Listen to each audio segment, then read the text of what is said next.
Aloha and welcome to Ehana Kako, a weekly program on the ThinkTech Hawaii Broadcast Network. I'm Keli'i Akina, president of the Grassroots Institute, and today we hope to create some clarification about an issue that is very confusing to most people, even to myself. It's the issue of understanding the movement of Hawaiian sovereignty, something relevant to everyone who lives in the state of Hawaii and actually to everyone across the world. At the outset, what I'd like to do is just share with you a little device of understanding that I think can be helpful. I'm going to reduce this massive topic to two simple categories, and believe me, I know that this is an oversimplification, but it's helpful to me. I tend to think that there are both Brand A and Brand B types of Hawaiian sovereignty. Brand A is that kind of sovereignty driven by the state of Hawaii or the federal government or those people who want to see the government create an independent or a sovereign Hawaiian nation, sort of on the model of an Indian tribe. This is what the Akaka Bill was all about. This is what the Native Hawaiian Royal Commission is all about. This is what the Office of Hawaiian Affairs wants to establish. And here's our concern at the Grassroots Institute. Brand A is not good for anyone. It's not good for Hawaiians. It exploits them. It's not good for non-Hawaiians. It's not good for unity in our country. And it's really not about a tribe of people, which doesn't exist. It's about so-called tribal leaders trying to get land, power, and maybe even gambling rights. That's Brand A. But there's another kind of movement for Hawaiian sovereignty or Hawaiian independence. And there's only one reason I call it Brand B. It's because it's not Brand A. It says government of the United States is not the driving force in determining who the Hawaiian people are. Now, not everybody in Brand B agrees with each other. There are different ways of approaching it. But one thing for sure is this. Here in the United States, the people who are advocating for Hawaiian self-determination or Hawaiian independence do so under the protection of the Constitution of the United States, under the protection of the right to speak, the freedom of speech. So while Grassroots Institute is clearly opposed to Brand A, and that is the state government using resources of all the people in order to establish some kind of independent race-based nation, we're absolutely opposed to that. When it comes to Brand B, we respect the rights of people to express their deepest passions, their visions for tomorrow, and we agree with much of what they say, while it's not our place to take a position one way or the other because they have the freedom of speech. It's like what Voltaire said. I may not agree with what you have to say, but I will defend to the right your right to say it. Now, that said, many people in my very broad category of Brand B actually work with us to oppose Brand A, because many of them see that when a government agency becomes corrupt, or when government becomes corrupt and oversteps its bounds, it harms the people. One such person is a dear friend of mine I've known in many venues. We actually know each other's families. We've actually been involved in Christian ministry together from my first career. And he's someone whom I respect tremendously. He has left his mark on the lives of many, many people. I first got to know him when he was a musician, and he played music that made me think there's something more to his music than simply the beautiful Hawaiian melodies and the charming guitar that he played, but that there was a spiritual background behind that. More than that, this gentleman has helped many people in the state of Hawaii to understand what it is to be a Hawaiian, what it is to be a Christian as well, and I count him one of my good friends and like to welcome him today. He's an activist, and I think you'll enjoy and you'll learn from everything he has to say, Mr. Leon Siu. Leon, aloha. Aloha. Welcome to the program. Aloha. So good to be with you today. Thank you. Thank you for inviting me. You know, Leon, there are a lot of misconceptions about what we do as people in trying to build a better society, and I'm sure you face some of them. Well, one of them I wanted to ask you about is this. Recently, you recall when the Department of Interior came here to Hawaii? Yes. They conducted some hearings to vet the plans to create an Indian tribe out of the Hawaiian people, sort of like the Native American tribes. Large numbers of people came out to that. Right. You know, you recall that I testified at it as well, and the sense I got was that the Hawaiian people were opposed to that. Yes. Then, by at least 80%. That's what I thought too. Anybody people watching came. would have seen that. But then the Office of Hawaiian Affairs, the Native Hawaiian Royal Commission, the official Brand A, as I said earlier, of Hawaiian sovereignty, came out with its announcement that the people who opposed it didn't represent the Hawaiian people, that the vast majority of Hawaiian people want to be formed into an Indian tribe in the form of the Akaka Bill or the Native Hawaiian Roll Commission's vision. But you've been very close to this movement for the past decades. Well, what is your thought? Yeah, for 40 years. Do the Hawaiian people want the Akaka Bill, the American Indian No. tribe model? No, absolutely not. When we're talking about the Hawaiian people, again, we have to, sort of work with some definitions here. I would say the Hawaiian people who love Hawaii and who identify themselves as Hawaiian nationals or people of a country called Hawaii don't want to be classified or diminished into something as a subsection of a larger entity. What if we Yes. What if we broaden that for a moment Yes. and talk about anyone who is ethnically part Hawaiian? Do they want to have what is being offered by the state here? Well, so many do, because they've gotten used to wanting or used to the system. And now we're going to have to take a little bit of a history lesson here, and I'll try to make it as Sure. brief as possible. The Hawaiian Kingdom was a sovereign nation, a sovereign independent nation recognized by 46 other treaties with 46 other nations of the world. By the 1890s, and had diplomatic legations all around the That's world. right. 90 of them, over 90 of them. Somebody said 99, but I think it's around over 90. But these diplomatic legations were for trade and for discourse on political matters of the world. So Hawaii was a very active, one of the most active nations in the world involved with international affairs. And so we had a very truly functioning and modern nation at the time. At the time of the overthrow, however, 1893, there was a small band of people who decided that they wanted things to be otherwise, primarily because of trade. They wanted the freedom to be able to trade more directly with the United States. So the idea was to annex Hawaii to the United States. But in order to do so, they would have to change the nature of the government of the Hawaiian Kingdom. So suddenly they pull a coup d'etat. They supplant the queen, who actually never surrendered. She yielded temporarily to the United States because it was the United States force that had landed that gave credence to this little coup d'etat. And so what the queen relied on was diplomatically that a great wrong had been committed and an egregious affront had been committed by the United States with the Hawaiian Kingdom, Yes. with whom we had treaties. And this is such a rich time in history that's being uncovered now as people Right. go back and Right. they write, they produce Correct. dramas, and so there's a growing understanding, and yet there are some differences that people have.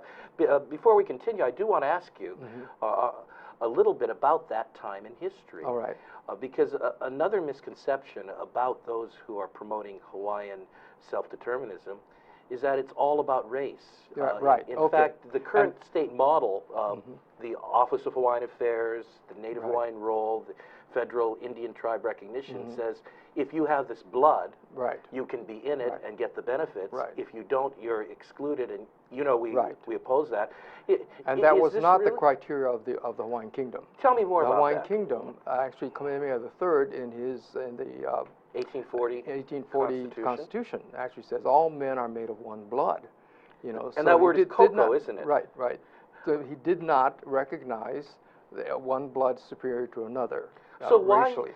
why is it that many in the official side, the government side of the sovereignty movement, say we have the koko, the Hawaiian ethnic Right. people have the Okay. koko, but nobody else is part of it. But you're saying that that's not the way the word koko was used by King Kamehameha III. Right. Well, blood is blood, and of course, when Pauahi Bishop and the others made their wills, they meant the koko. They meant people with the Hawaiian blood.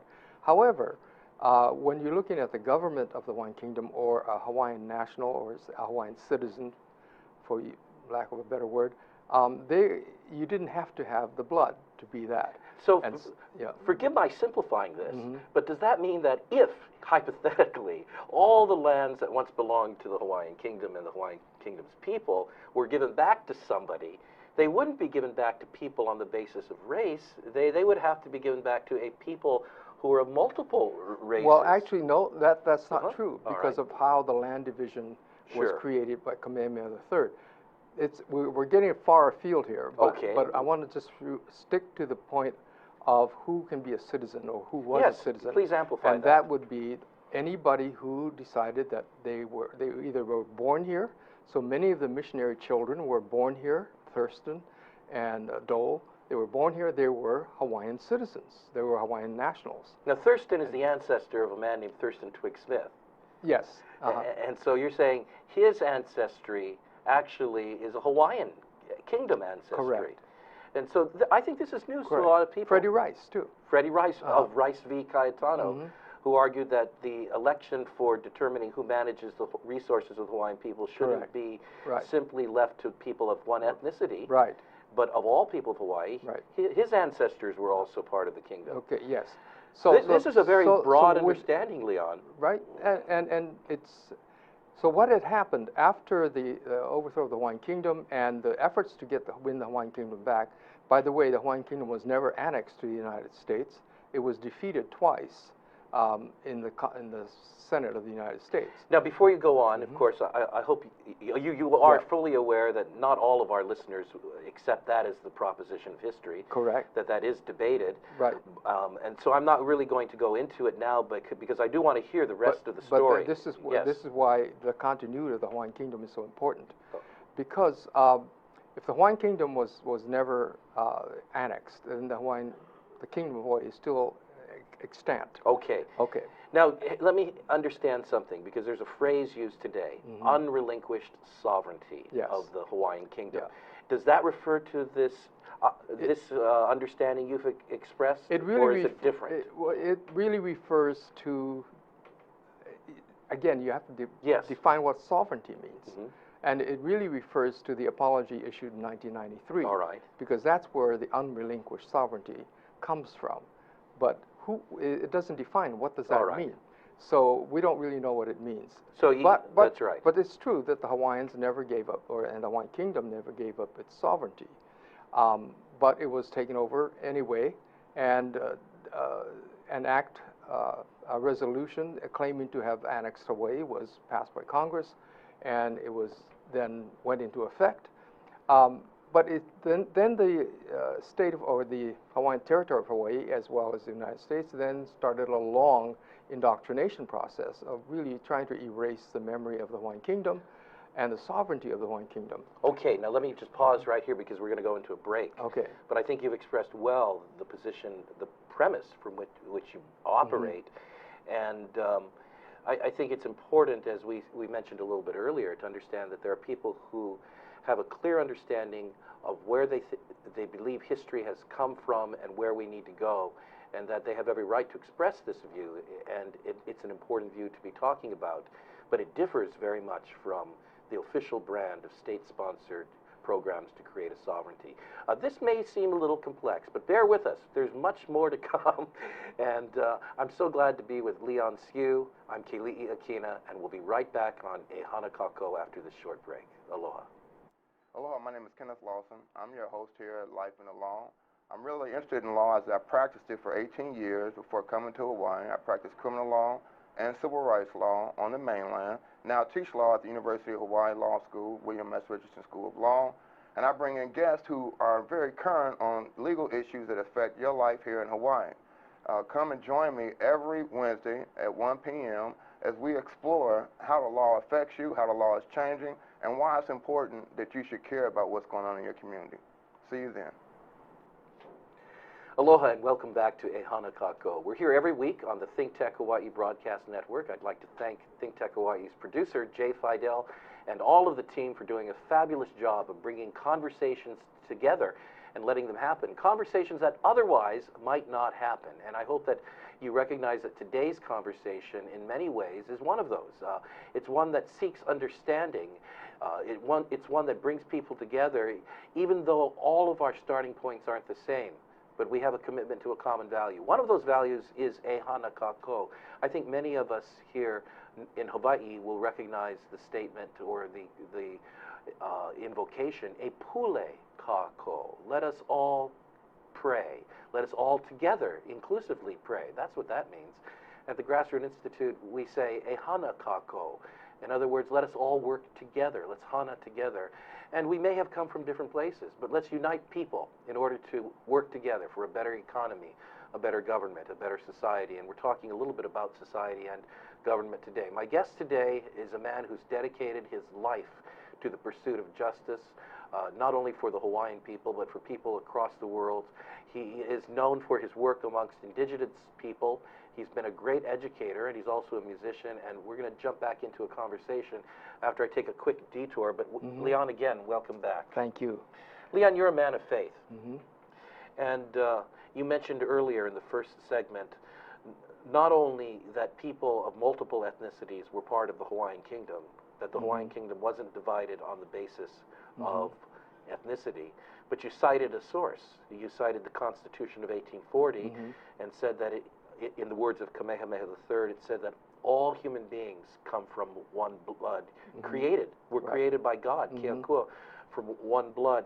You know, one of the things people often think is that Hawaiian independence or sovereignty activists are absolutely opposed to Christianity, that they teach a history that says Christianity is one of the worst things that ever happened to Hawaii. I've actually heard that. I've actually seen everything about Christianity vilified in the pursuit of a mythical time before Christianity where life was better for Hawaii. What are your thoughts on Hawaii's history and Christianity? It actually has to do with what we were just about to talk about, which is the years of the indoctrination. And what has happened is that the Christian church, of course, has been very prominent in Hawaiian society since the missionaries arrived and the Great Awakening and these types of things. In fact, the laws of the Hawaiian Kingdom are all based on Christian principles. One of the other things in the 1840 Constitution says no laws of this kingdom shall be at variance with the laws of Jehovah God. And what's interesting, I've heard you actually teach, referring to a Hawaiian priest named Hiva Hiva. Yeah, Heva Heva. Heva Heva. That according to Hawaiian history, even before the missionaries came, the Hawaiians had dismantled their kapu system, some of their religious superstitions, and that this wasn't the work of the Christian missionaries. Correct. The Christian missionaries came in after this to fill a void. Right, 6 months after. Now, so going back to the indoctrination is that in trying to erase the memory of the people, so now 2 or 3 generations go by, and most of us are clueless about what happened back in 1893, 1897, and all these important dates. And we're clueless as to the profound wisdom that our kings and queens had in establishing a nation on biblical principles and yet still on Hawaiian principles. You know, why would predominantly Western-controlled government people in Hawaii, if that's the case, want to erase Christianity from the history of Hawaii? Okay, well, that's a whole nother topic because it's actually really based on the doctrine of discovery and the white man's superiority over native peoples, which it goes way back. And that being part of the mechanisms that operate the white society or the Western society is this presumption of dominance and superiority. In other words, the presumption was responding to an obvious relationship between the Hawaiians and Christianity. Right. So Christianity and being Hawaiian were so identified with one another. Correct. That to be opposed to one was to be opposed to the other. Right. That's very fascinating. Right. So when the coup d'etat took place, then there was a concerted effort to discredit the Queen. And in fact, Kauai Ha'u Church's pastor wrote a very scathing critique of the Queen, calling her a savage, and that she had no understanding of the Christian faith and things like that. Whereas a year before, she was pronounced by the same pastor as an outstanding Christian leader and a Christian woman. She was the leader of the choir, conducted Bible studies, and all these types of things. So a year later, his story changes. And why does it change? It changes because he's now supporting this faction within the same church that is seeking really commercial superiority. And now they in order to do so, they have to discredit the Queen. Now, the Hawaiian Christians, those that were in church, 90% of the Hawaiians were in church in those days. There was a great exodus from that particular denomination, and many went into Catholicism and into the Anglican Church, as well as into Mormonism. Now, that denomination was what we call today the United Church of Christ. Correct, yes. The missionaries' denomination, Kaia'o Church. But there was such a betrayal, they felt, on the part of Christians, that the Christian faith to which Liliuokalani and the other kings and queens had been members and many times very faithful servants. So this betrayal was just outlandish to the people, so they left that denomination. They didn't leave God, but they left that denomination. And they didn't leave Christianity, right. But they left what they perceived to be right. the politics of the church. That's right. At the time. Right. Let me just ask that the church got involved in this political. So that means that today, when we look back into history, and so many young people, you know, I teach at the university. So that planted the seeds right. of what we see today, the distrust. That's right. And the betrayal, they feel, of the church that happened when so much was when you get 90% of the congregation leaving, that's a real indictment. But there does seem to be today a heightening of the story of animosity between Christianity and Hawaiians. That even the charge that Christianity is responsible for the ills right. of the Hawaiians. Right. And People so look for scapegoats. All right, scapegoat. And they look for simple reasons, simple answers. When really it was the people themselves, the population of Hawaii, were really robbed of the memory of who they were in respect to that. And we're only now finding out who we are culturally as well as politically in the last 20 years, where this really re-identification of who we are. And so along with that, however, is this great offense that had occurred. And that is what we're seeing carrying through with this denouncing of the church, because of the church's role in, or the church is standing on the sideline when this great offense took place, and that the church still doesn't seem to appear to be ready to engage in reconciliation. Now, you seem to draw a distinction between the church as an institution and Christianity. Yes. Christianity being something that Hawaiians embraced and were was actually part of their culture by the 19th century. Right. I know you're an associate of Daniel Kikawa, and he's done some work historically showing the relationship between Judeo-Christian values and Christianity. Are there things we can speak of positively in terms of the role Christianity has played for the Hawaiians? In recent years, historically, historically, of course, and this is very stating it very broadly, but the coming of Christianity actually saved the Hawaiians from extinction because of the amount of diseases that were going on and much of the practices which were brought in by the sailors and the tradespeople who did not care about the people of Hawaii, but they cared about profits and things like that, and they really unleashed devastating genocidal type of things that were going on in Hawaii. The missionaries came and they brought some sense of order to that, and also a sense of value to the people. And the people gravitated toward that because it was a reminder of the God that they knew in ancient times. When you mentioned Heva, he was the high priest of Kamehameha. He was the kahuna, the big top kahuna, and yet he was one of the first to abandon that particular religion for a newer one that talked about grace, that talked about forgiveness, that talked about reconciliation with God. And so that's had a profound effect on our people. Why Hawaiians turned wholesale to God. The greatest revival on earth took place here. So in the 1830s to 1850s. So what we see today, then there's this huge abandonment and this huge betrayal that is felt at the end of the 19th century, that the Hawaiians still maintain their faith in God. That wasn't the question. But what happened was that as the political system began to become more and more anti-God, it actually then started to separate the Christians, the kupuna, who are still Christians, and the young people who are now trying to think of themselves as being progressive and more liberal and wiser and all that, and they start abandoning these principles. It becomes an easy thing to scapegoat the Christian church, because the Christian church was, in some ways, a conspirator in what happened to their nation.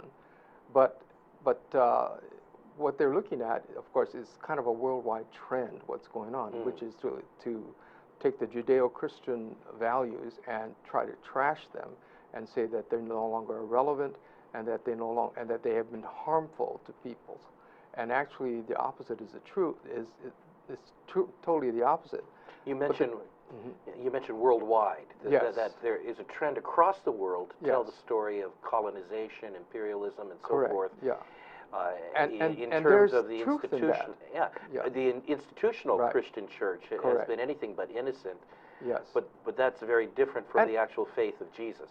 That's true, and people actually do recognize this. Like, I remember a conversation that one of our kupuna was having with some people who were criticizing the church, and our kupuna said, "Well, I love Jesus. I have a relationship with Jesus. He saved me," and the activists apologized to her and said, "We didn't mean Jesus. We meant the church, the institution, because we too love Jesus," you know. So now I'm not saying that this is true among all activists and all that, and there are some genuine animosities and bitterness going on. But what I believe what has happened is that of recent, because the church has been seen as being complacent and or conspiratorial toward the Hawaiian independence movement, anyway, because of these things, then they're being seen as doing the same thing as they've done before and being part of the problem by not engaging in seeking justice, in righteousness, and all this. So the church has been absent in this great quest. Now, not all the church. Many people over the years have been present, pastors, kupuna, and Right. others. People of my generation and some younger ones too. But it still gives the appearance that the church is absent and not engaged, disinterested in this great offense that occurred that we have an opportunity to straighten out. Yesterday, I was teaching at Ka'ohano Kealoha, our church in Kaneohe, and we talked about Chronicles Second Chronicles 7:14. Right. Actually 13, 14, 15, which gives you the whole context. You know, when something terrible has come upon the land, you need to stop and seek God and find out what it is, and then you need to apply the remedy that He says you need to do. But it is a responsibility of the church or the people who are called by His name. Individual Christians as well as the body of Christ need to address this. And I think that the absence has been very, very damaging and has contributed to this perception that the church is the evil one in this case. Well, certainly your own presence as a minister and as a political activist brings together the two voices, and you've contributed quite a bit to that, and so I appreciate what you've cleared up today. When we come back, we're going to do the impossible in our closing session. What I'd like to do is ask Leon Siu here, when people disagree on some fundamental starting points in history, such as the interpretation of whether the Hawaiian Kingdom continues to exist or doesn't exist, what is the next step for working together? Is there a pathway for seeking truth together? Is there a pathway for being able to move into the 21st century productively? A lot to think about, and we're not going to pretend we're going to resolve issues to everyone's satisfaction today, but we are going to attempt to ehana kako, which is to work together for a better Hawaii for all people. This is Keli'i Akina. Please don't go away. I think we'll have a fascinating closing segment on ThinkTech Hawaii's ehana kako. Be right back. Hi, I'm Jay Fidel. I'm here with Liz Siu, and we love agritech. In fact, she's from the Department of Agriculture, and we're underwater, gurgle, gurgle, gurgle, and we love things that have to do with agriculture, aquaponics, hydroponics, all that. So Liz, what is your interest in this? To grow more local food for local people. I knew that. Yes. Okay, it's 4 to 5 every other Monday. Come and see us on Agritech in the Islands. I'm Jay Fidel. Come learn with us. We'll see you then. Aloha. Welcome back to a very fascinating program on Ehana Kako. It's fascinating because my guest and I are having a conversation that doesn't happen a lot, and we hope this conversation will expand, that you'll be part of the conversation, that many people will be part of it, and we'll be bringing more guests. Beginning parts of this conversation have been here. We have brought historians, legal experts to the program. We've had, on 2 separate occasions, trustees of the Office of Hawaiian Affairs, who represent a formal state-sponsored branding of the concept of sovereignty for Hawaiians.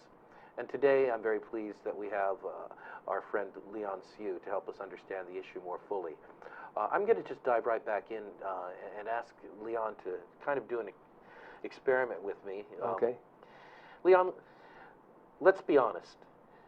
You and I have tremendous areas of agreement, and I think that we agree because we agree in the same values. We have the benefit of understanding the significance of the Judeo-Christian value system and how important that was to the Hawaiian people. I think you and I are absolutely united in the 1840 Constitution, which says that God has made all people from one blood, and that's a unifier for us. Where I think we differ is in terms of what happened after 1893 in terms of the transition to the United States.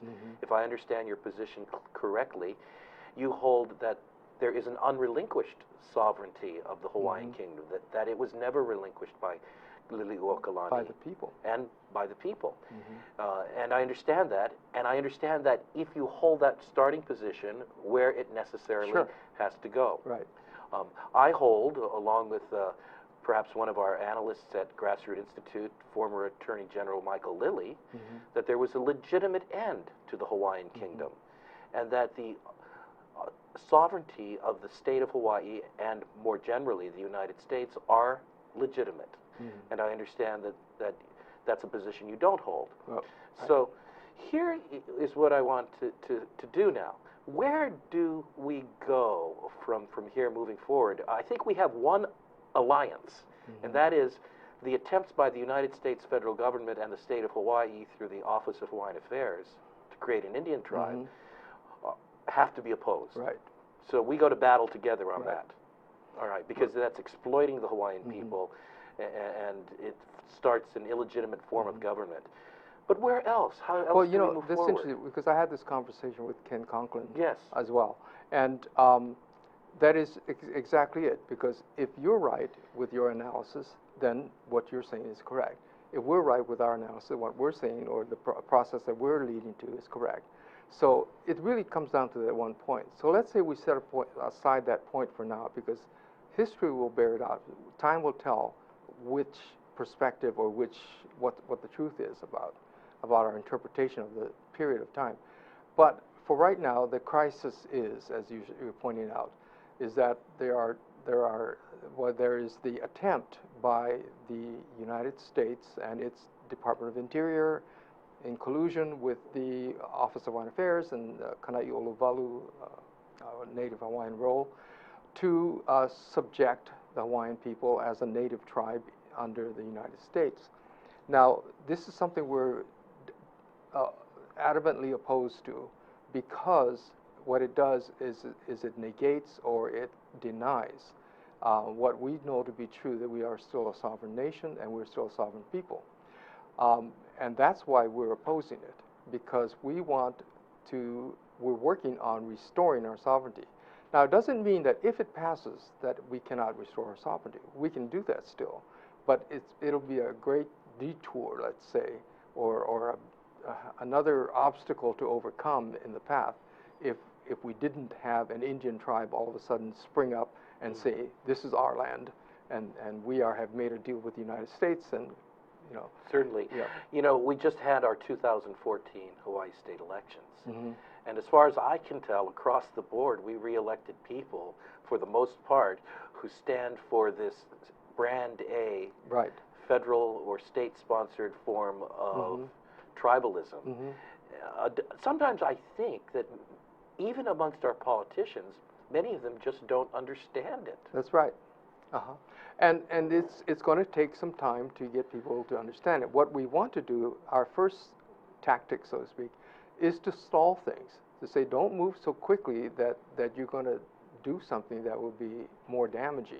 What are your concerns about OHA's current plans to hold an AHA, which is a constitutional convention in which those who've been enrolled on the Native Hawaiian roll will elect delegates, and then they'll come up with a form of government, and then they'll dump the assets of OHA into that? Yeah. Our movement is divided on how to respond to that. Some people want to participate in it so they can actually turn it around and say, no way we want to be an Indian tribe. And that's a pretty strong sentiment, and that's fine if people want to do it. Personally, I'm staying out of it, saying that I won't give it any legitimacy by participating in it. But I will stand on the side, and I will criticize it and say, that's not us. What is coming out of this convention are the will or the desires of the people who are running the convention, but it's not the Hawaiian people. And we can maintain that by saying, lawfully, we are still in the position of being able to reclaim our nation. And that's what we'll do. There are also some other options, of course. One is that we can totally discredit the Kanai Oluwalu list, and I'm still waiting to see if somebody's going to pick up on this by suing for fraud. Well, that list had a goal. The Native Hawaiian Roll Commission wanted to enlist approximately 250,000 of the 500,000 Native Hawaiians or part Native Hawaiians. They managed to enroll about 25 to 30,000. Well, 20,000 actually. 20,000, okay, good. Then they dumped other lists into it that had nothing to do with it. Right, like they took names from this other lists that people had signed up for, which is a fraudulent thing. The interesting thing was that they were all in collusion. You have the Kainoa list, the Office of Hawaiian Affairs, the state legislature that passed Act 195, extension. Well, and an extension to that. The extension to that, which said now you can go get names from other lists. Which is how do you steal names? This is identity theft that's been approved by the state legislature and the governor, and all these players actually committed this gross act of fraud that they're now presenting to this United States, saying these are the people who want to become part of the country. But all they have is 20,000 names. That? And here's the irony, and forgive me for pointing this out, just chuckling at this a little bit. While you raise questions about the legitimacy of the sovereignty and the laws of the United States, you see much utility in using those laws to take OHA to court. Right. Oh, absolutely, absolutely. Well, it's their laws, and it's so they're sue working them by on that. their laws. Right. Well, yes. And that may bring us to a final question. How do you live in this society, given the premise you're starting with, and the goal that you have? Right. You still deal with a society of laws and rules. Correct. And you need them for your own protection, for example.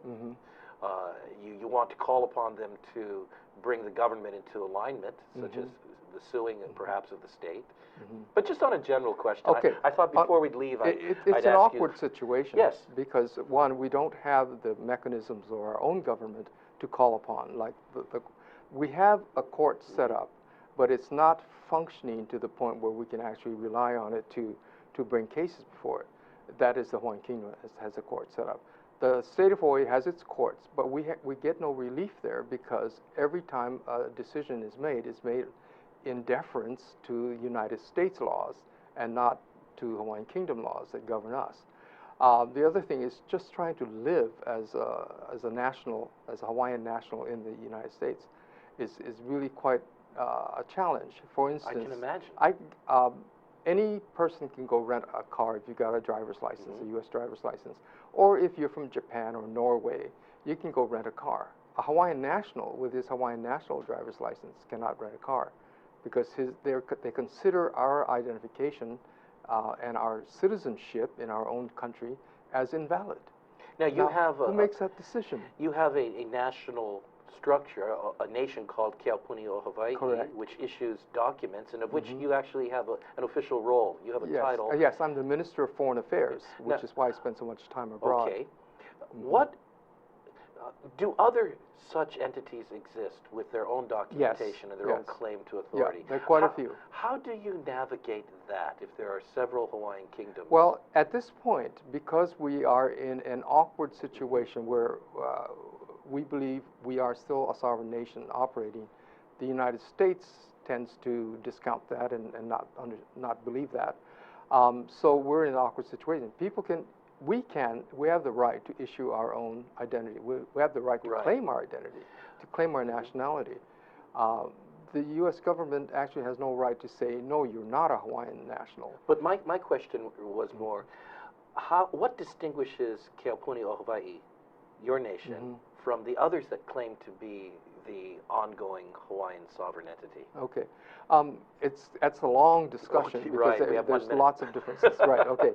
But those that have repatriated back into the Hawaiian Kingdom under Keopuni o Hawaii have also said we abide by the laws of the Hawaiian Kingdom. That's the laws that we are under. Now we do have to, of course, obey some of the laws that are general laws in the state of Hawaii. Like not jaywalking. Yeah, right, and just things let's pick our battles, so to speak. You know, we don't do things just in order to say I'm a Hawaiian sovereign and you can't do this. Let's pick something that's really significant and meaningful.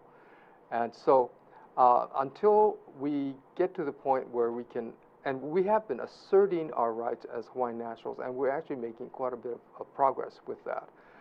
In that the courts are less likely now than they were 5 years ago to prosecute us on the basis that we don't have proper state identification, but even and those types of things.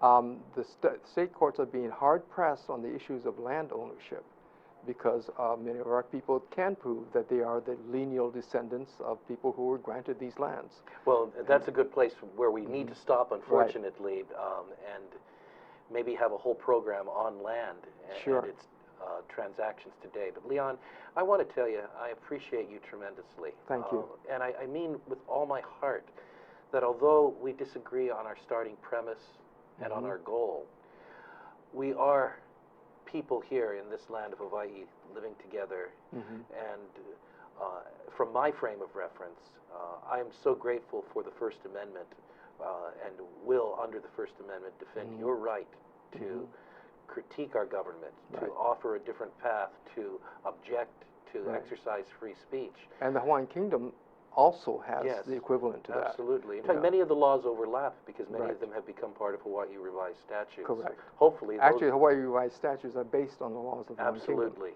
Absolutely. And so there is a common ground. I don't pretend that we've found the pathway forward, but let's you and I be models. Let's our organizations, including the Grassroots Institute, help to model how we can ehana kako, work together for a better Hawaii. Mai ka'i. God bless you. God bless you too. Mahalo. Mahalo. My guest today, Leon Siu, father, musician, activist, humanitarian, is someone who needs to be listened to. I hope that you picked up where we agree, where we don't agree, but the fact that is that we have to build a better Hawaii. Thank you so much for listening today to Ehana Kako, and we'll see you back again next week on the ThinkTech Hawaii Broadcast Network. Aloha mai. Aloha.